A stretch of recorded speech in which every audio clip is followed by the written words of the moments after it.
बिस्मिल्लाहिर्रहमानिर्रहीम। अस्सलाम वालेकुम नाज़रीन, आप देख रहे हैं प्रोग्राम द लास्ट आवर। मैं हूँ यासिर रशीद और स्टूडियो मेरे साथ मौजूद हैं सीनियर तजियाकार राना मोहम्मद अजीम साहब। नाज़रीन, ईद के अगला दिन और ईद के अगले दिन सियासी दंगल का बाकायदा तौर पर आगाज़ हो चुका है। आज एक तहरीक है जो तहफ़्फ़ुज़ आईन पाकिस्तान के नाम से बलूचिस्तान से जिसका आगाज़ हुआ पशीन और चमन के अंदर 6 जमाती इत्तेहाद जिसने इस तहरीक का आगाज़ किया है, जिसमें बलूचिस्तान नेशनल पार्टी है, पश्तूनख्वा मिली अवामी पार्टी है, सुन्नी इत्तेहाद काउंसिल है, पाकिस्तान तहरीक इंसाफ है, बलूचिस्तान नेशनल पार्टी है, जमात इस्लामी पाकिस्तान है। इनके लोग जो हैं इन्होंने आज बलूचिस्तान से इस तहरीक का आगाज़ किया और इस 6 जमाती इत्तेहाद में कुछ जमातें ऐसी भी हैं जो माजी करीब के अंदर PDM की हुकूमत का हिस्सा रही हैं और हुकूमत इस तहरीक को किस तरीके से नज़रअंदाज कर सकती है, ये इसका किस तरीके से मुकाबला करेगी, एक बुनियादी सवाल। किसी एक जमात को चुप करवाना या एक जमात के खिलाफ इक़दामात उठाना या एक जमात को टैकल करना एक आसान मामला होता है। जिस तरीके से पाकिस्तान तहरीक इंसाफ के दौर में 13 रुकनी PDM का अपोजिशन इत्तेहाद जो था उसका सामना करना पाकिस्तान तहरीक इंसाफ के लिए मुश्किल था कि जिस जगह पे जलसे की इजाज़त नहीं भी थी उस जगह पे भी PDM ने अगर जलसा किया है तो पाकिस्तान तहरीक इंसाफ की हुकूमत उसे रोक नहीं पाई थी। तो अब ये 6 जमाती इत्तेहाद जो है ये अगर जलसों की इजाज़त मांगेगा, जलसों की इजाज़त नहीं मिलेगी तो किस तरीके से रोक पाएंगे और आने वाले दिनों के अंदर सियासी महाज आराई में किसका नुकसान और किसका फ़ायदा होगा, ये एक बुनियादी सवाल। दूसरी बात ये कि आज जो पाकिस्तान तहरीक इंसाफ के जनरल सेक्रेटरी उमर अयूब साहब, उन्होंने ये फैसला किया है कि इस तहरीक में बार्स एसोसिएशन को भी मिलाया जाएगा और उसके साथ साथ जो यूनिवर्सिटीज़ हैं उसमें तलबा तहरीक की नुमाइंदगी जो है वो भी करवाई जाएगी और इस हवाले से एक मुनज़्ज़म तौर पे कैंपेन चलाई जाएगी। इसी से बात का आगाज़ करते हैं, दीगर जो हैं उसके ऊपर भी बात करेंगे। राना साहब, आज क्या समझते हैं, जलसा कितना बड़ा था और उस जलसे का इम्पैक्ट क्या देखता है? बिस्मिल्लाहिर्रहमानिर्रहीम, अस्सलातु वस्सलामु अलैका या सय्यदी या रसूल अल्लाह, अस्सलातु वस्सलामु अलैका या सय्यदी या हबीब अल्लाह। या सर, जिस जलसे के बाद हुकूमती तर्जमान या हुकूमती नुमाइंदा आके ये लफ्ज़ कह देना कि जनाब ये जलसा नाकाम था, तो समझ लें वो जलसा कामयाब था। एक चीज़ आप ज़हन में रखिएगा, जिस जलसे के बाद हुकूमती तर्जमानों की एक लाइनें लग जाएँ, जिस जलसे के बाद हुकूमत की तरफ से बार बार मौक़िफ़ आना शुरू हो जाए, तो आप उससे अंदाज़ा लगा लें कि तकलीफ़ पहुँची है। ये जलसा बड़ा था, इस जलसे से तकलीफ़ पहुंची है, तभी हुकूमती तर्जमान जो हैं वो आके बयान दे रहे हैं। अब तलाल चौधरी साहब का कहना है कि पहले दिन ही जलसा नाकाम हो गया, तहरीक नाकाम हो गई, सब अच्छा चले मान ले, मैं तलाल चौधरी साहब की बात को मान लेता हूँ, हम नहीं कोई और बात करते हैं, हम तो हमेशा ही हुकूमती तर्जमानों की बात को ही मानते हैं ना, इस बात को मान लेते हैं। जिस तरह हमने पंजाब के तर्जमान वज़ीर इत्तलात की बात मान ली, 800 रुपये का सूट, इसी तरह हम यासिर साहब मान लेते हैं तलाल चौधरी साहब की बात को और तलाल चौधरी साहब की बात को मान लेते हैं। जलसा नाकाम हो गया, दें भी लाहौर में जलसे की इजाज़त, दें फिर फैसलाबाद में जलसे की इजाज़त, दें फिर मुल्तान में जलसे की इजाज़त, दें फिर इस्लामाबाद में जलसे की इजाज़त। जब आपको पता है कि ये इत्तेहाद जो है ये इत्तेहाद बंदे इकट्ठे नहीं कर सकता, जब आपको पता है कि इस इत्तेहाद से आपको कोई फ़र्क नहीं पड़ता, जब पता है कि इस इत्तेहाद से जलसे नाकाम होंगे तो दें ना इजाज़त, उनको इजाज़त दें, जमहूरी हक अदा करें और उन्हें कहें कि करें जलसा। फिर क्यों छोड़ा उस ग्राउंड में पानी, फिर क्यों उस ग्राउंड में पानी छोड़ा गया, बारिश के बाद पानी छोड़ना क्या तुक बनता था, फिर क्यों जलसे को रोकने के लिए कोशिशें की गई, फिर क्यों ग्राउंड को गीला किया गया, फिर क्यों ग्राउंड के इर्द गिर्द जो है वो रुकावटें पैदा की गई, पता है ना। एक बात ज़हन में रखें, ये हुकूमत के लिए बड़ी अच्छी बात है, ये मैं समझता हूँ कि फेडरेशन के लिए अच्छी बात है कि इस जलसे में ये कहा गया है कि हम पाक फौज के साथ खड़े हैं। इस जलसे में यह कहा गया है कि पाक फौज हमारी अपनी फौज है। इस जलसे में कहा गया है कि हम आईने पाकिस्तान के लिए निकले हैं और आईने पाकिस्तान क्या है, आईने पाकिस्तान में दहशतगर्दी के खिलाफ बात करना है, आईने पाकिस्तान में एक कौम होकर चलने की बात करना है। और अगर ये एक कौम होकर चलने की बात बलोचिस्तान से निकले, बलोचिस्तान से ये आवाज़ उठे, बलोचिस्तान से अपोजिशन जमातें ये बात करें, तो इससे अच्छी कोई यासर बात हो सकती है? एक ही हमारा सूबा है ना जिसे कमज़ोर करने की कोशिश की गई, जिसके अंदर नई तहरीकें चलाने की कोशिश की गई, जिसके अंदर इंटरनेशनल फंडिंग आई, जिसके अंदर पाकिस्तान के ख़िलाफ़ बात की। अगर वहाँ से अब पाकिस्तान के आइन की बात निकलती है, अगर वहाँ से पाकिस्तान के आइन के तहफ़्फ़ुज़ की बात निकलती है, तो इससे अच्छी तो बात ही कोई नहीं है ना। इस पर तो अप्रिशिएट करना चाहिए था हुकूमत को, लेकिन चूँकि तकलीफ़ हो तो फिर ही बयान आता है। तो मैं समझता हूँ जलसे की कामयाबी और नाकामी का सारा जो सिलसिला है वह हुकूमती तर्जमानों के बयान आने के बाद ये शुरू हो गया। अच्छा राना साहब, बलूचिस्तान की महल्ले वकूअ को देखते हुए, वहाँ की आबादी को देखते हुए, जलसों की रवायात को देखते हुए कितना कामयाब जलसा इसे गिरदानते हैं? बात यह है कि कायदे पाकिस्तान वहाँ गए थे मियाँ मोहम्मद नवाज शरीफ साहब, और मेरी वज़ीर आला मरीम नवाज शरीफ साहब भी वहाँ पे गई थी। सारे गए थे वहाँ पे, लेकिन इन्होंने जलसा नहीं किया था। क्या इन्होंने कोयटा में जलसा किया? एक हाल के अंदर एक मीटिंग की, इसी तरह हुआ ना यासर साहब। कोयटा एक बड़ा शहर है, वहाँ पे जलसा नहीं किया गया। पशीन का हद्दो हाल देखें, अगर उसका रकबा देखें, और उस रकबे में इतना बड़ा जलसा होना, इतने बड़े जुलूस आना, और इस कदर वहाँ पे अवाम का इकट्ठे होना, मौसम की खराबी, ग्राउंड में पानी, रुकावटें रहना, तो उसके बाद अगर आप इस जलसे को भी कामयाब नहीं कहेंगे तो फिर मुझे समझ नहीं आती आप किस जलसे को कामयाब कहेंगे। ये एक कामयाब जलसा भी था, एक आगाज़ भी था, और मैं समझता हूँ इस जलसे में सबसे खूबसूरत बात जो थी वो यही थी कि ये आईने पाकिस्तान का तहफ़्फ़ुज़ करना है, और आईने पाकिस्तान जो है वो पाकिस्तान को मुत्तहिद करता है, वो एक कौम की बात करता है, और जब एक कौम की बात होगी तो वो तमाम कुव्वतें जो पाकिस्तान को तकसीम करना चाहती हैं, वो तमाम कुव्वतें जो पाकिस्तान के अंदर गैर मुल्की एजेंडे पे काम कर रही हैं, उन कुव्वतों को शिकस्त होगी। और इसे दोनों लिहाज से देखें, सियासी लिहाज तो एक तरफ है, और दूसरा वो चीज़ जो हम चाहते थे, जो हर शख्स चाहता था कि बलूचिस्तान के अंदर अमन की बात हो, बलूचिस्तान के अंदर पाकिस्तान की बात हो, बलूचिस्तान के अंदर ये बात हो कि हम सब एक हैं, तो ये बात आज हो गई है। राना साहब, माजी में जब पीडीएम का इत्तेहाद था और उस वक्त जलसे हुआ करते थे, तो उस वक्त हम ये बात करते थे कि इस पर तर्जुमानी जो है वो किसी एक आध जमात की दिखाई देती है, बाकियों के सिर्फ रहनुमा आते हैं, रहनुमा आके तकरीर करते हैं, अपने आप को रजिस्टर्ड करवाते हैं, निकल जाते हैं। लेकिन इस जलसे में क्या आपने कोई तब्दीली देखी है कि तनासब तमाम जमातों का आपको देखने में? देखिए, इस जलसे में तमाम जमातों का तनासब भी है, और एक सबसे खूबसूरत बात यह है, पीडीएम का एक जलसा हुआ था बलूचिस्तान में, याद है आपको? जी। उसमें नूरानी साहब ने जो तकरीर की थी वो भी याद है आपको? जी, अच्छे तरीके से। क्या इस जलसे में कोई ऐसी तकरीर हुई? अवैस साहब की बात कर रहे हैं ना? जी, वैसे याद है ना आपको? उस वक्त मौलाना साहब स्टेज पे थे, नून लीग की क़यादत भी थी, और भी सियासी जमातें थीं। क्या उस जलसे की तकारीर और आज की तकारीर में आपको फ़र्क नज़र नहीं आ रहा? उस जलसे में और आज के जलसे में बहुत सी चीज़ों में आपको फ़र्क नज़र नहीं आ रहा? करें ना, पीपल्स पार्टी ने वहाँ एक इंतहाबी जलसा किया था, आपको पता है कि कहाँ से लोग आए थे, कितनी तादाद थी वहाँ पे, याद है ना आपको? और एक जलसा ये हुआ है जिसमें हर सियासी जमात का परचम नज़र आ रहा है, जिसमें हर सियासी जमात की नुमाइंदगी नज़र आ रही है। तो आपको एक पाकिस्तान के लिए अगर एक इत्तेहाद इकट्ठा हो रहा है तो इसे होने दें, ठीक, ये पाकिस्तान के लिए बेहतर है। चलें इसी में शामिल गुफ्तगू कर लेते हैं। ग्रैंड डेमोक्रेट्स की रहनुमा सायरा बानो साहिबा ने हमें ज्वाइन किया है। सायरा बानो साहिबा, बहुत शुक्रिया आपके वक्त का। सायरा बानो साहिबा, जीडी ने भी ये ऐलान किया था कि ईद के बाद तहरीक का आगाज़ किया जाएगा। फिर पाकिस्तान तहरीक इंसाफ की एक कमेटी बनी जिसने तमाम जमातों के साथ रवाबित रखे, और फिर ये 6 जमाती इत्तेहाद मंजर आम पे आया। आप लोगों से राबिता नहीं हुआ, या आप लोगों ने मसलहत के तहत इस तहरीक में शामिल नहीं होना पसंद किया? अस्सलाम वालेकुम। देखिए, अब तो कोई मसलहत वाली बात रहती नहीं, अब तो ना कोई ढकी चुकी बात रहती नहीं, या तो कोई एक इस तरफ है या उस तरफ है। जो हुआ है, आपने जो इस इलेक्शन में देखा है, जो ज्यादती हुई है, अब ये कोई बच्चों का खेल तो है नहीं कि आपसे वो कोई चीज ले ली और आपको पुचकार के चुप करवा दिया। ये अभी हमारे सिंध की नौजवानों की उम्मीद और ये जहाँ पर सिंध का जो हाल है उसका मसला है। जहाँ पर राब्ते की बात, जिस वक्त ये सारा इत्तेहाद हुआ था और मैंने उस वक्त बात की थी, तो वो अभी जब सिंध की तरफ आएंगे तो हम हैं उनके साथ। वो तो अब बलूचिस्तान में था, तो अब यही है, ज़ाहिर है हमारी जमात सिंध तक की जमात है। तो जो बात हुई थी, या जिस तरह पहले उससे पहले मीटिंग्स हुई थी, कॉन्फ्रेंस हुई थी, वो यही है कि जो यहाँ सिंध में हम लोग जो एहतजाज से जलसा होगा वो साथ होगा। बाकी अब देखें कि ईद के बाद क्या हुआ है और क्या होता है, तो वो फिर इंशाल्लाह ताला आपको पता चल जाएगा।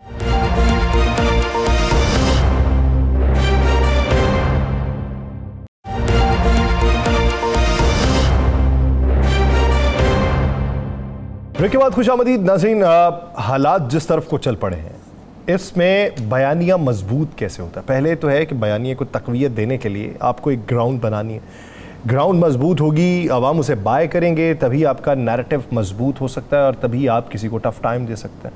अब अपोजिशन इत्तेहाद इस बात के ऊपर मुसर है कि वो टफ टाइम हुकूमत को दे सकता है। अब उसमें अवामी रग़बत देखने में देखते हैं कि वो किस हद तक बढ़ेगी।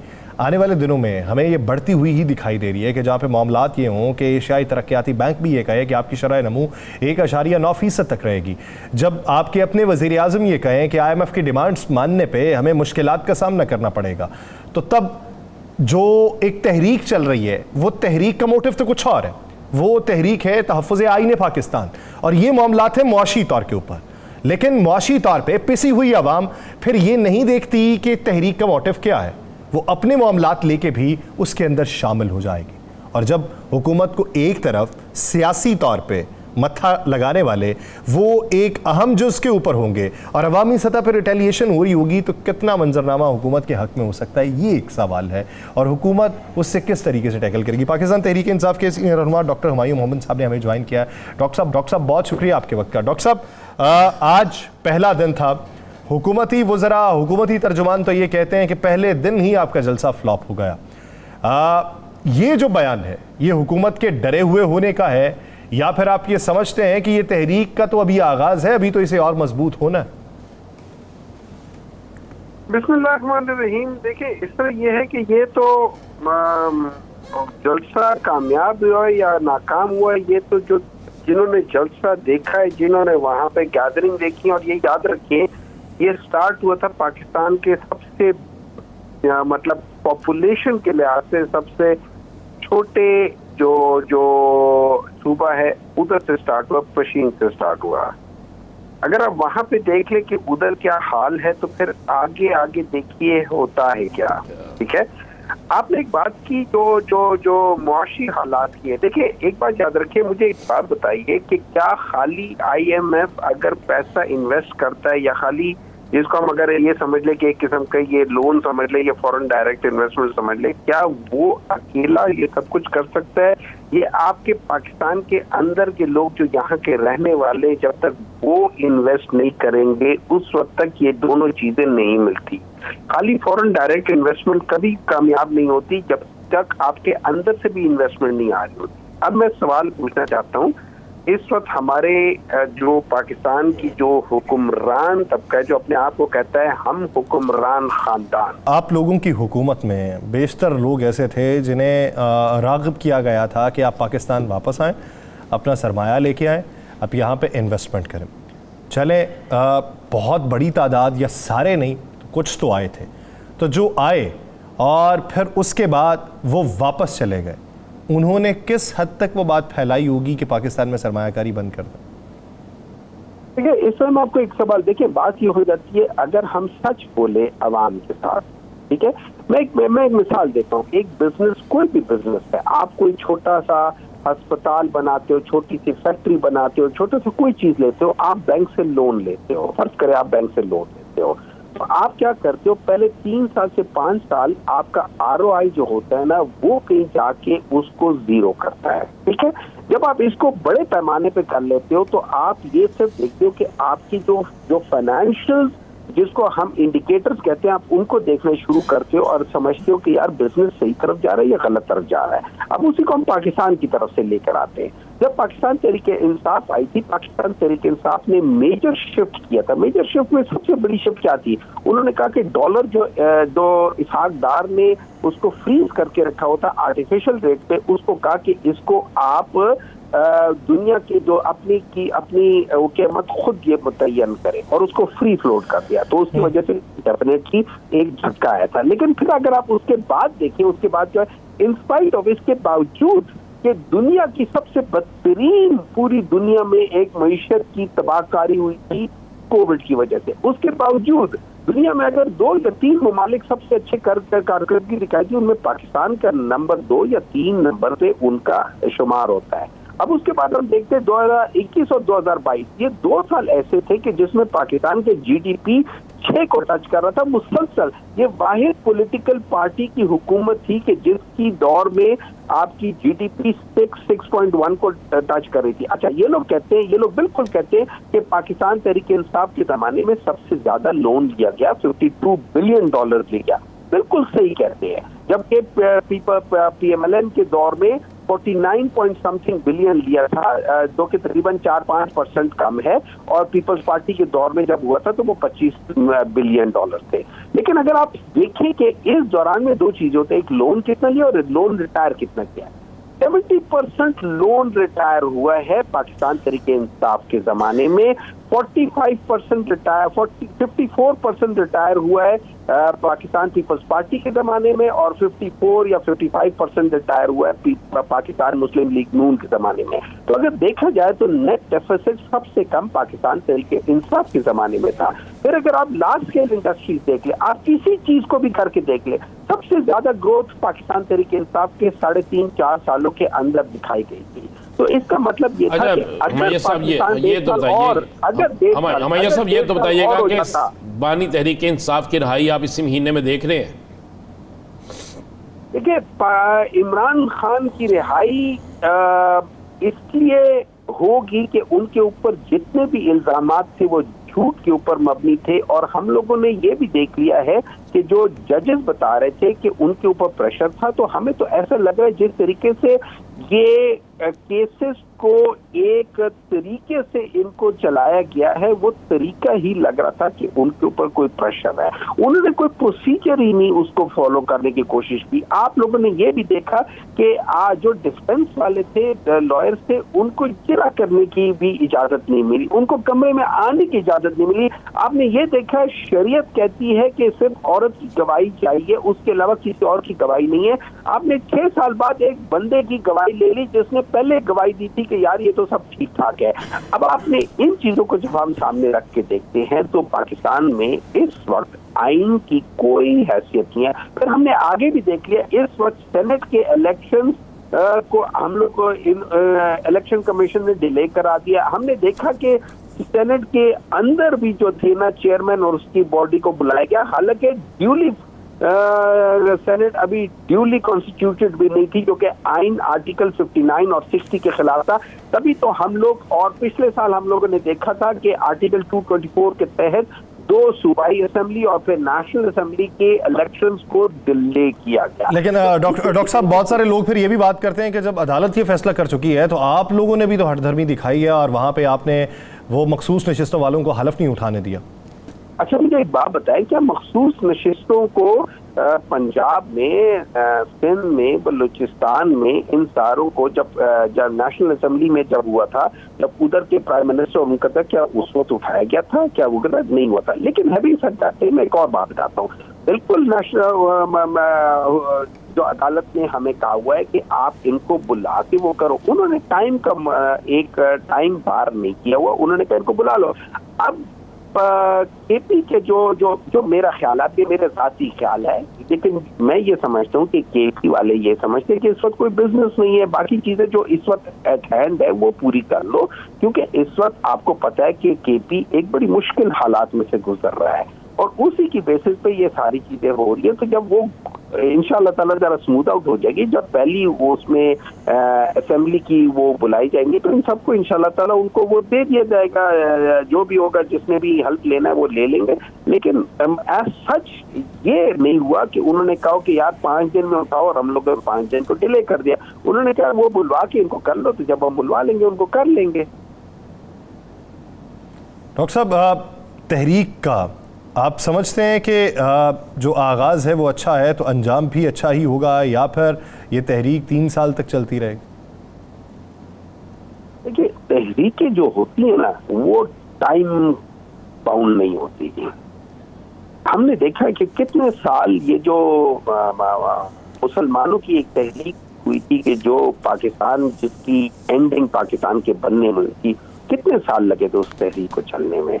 ये तरीके जरूरी नहीं है कि ये 1 साल, 1.5 साल, 2 साल में, लेकिन बेसिक पॉइंट ये है, पाकिस्तान उस वक्त तक नाजुक मोड़ पे रहेगा जब तक पाकिस्तान के अंदर लॉ सुप्रीम ना हो जाए। लॉ सुप्रीम का मतलब ये है कि कोई शख्स, कोई इदारा, कोई भी कानून से बालातर नहीं है। और साहब, कानून की हुक्मरानी जब होगी तभी मुआशरा सही बेहतर तश्कील पा सकता है। मुझे और राना साहब को दीजिए इजाज़त। अपना बहुत सा ख्याल रखिएगा। मुलाकात होगी कल, अल्लाह ने के बाद।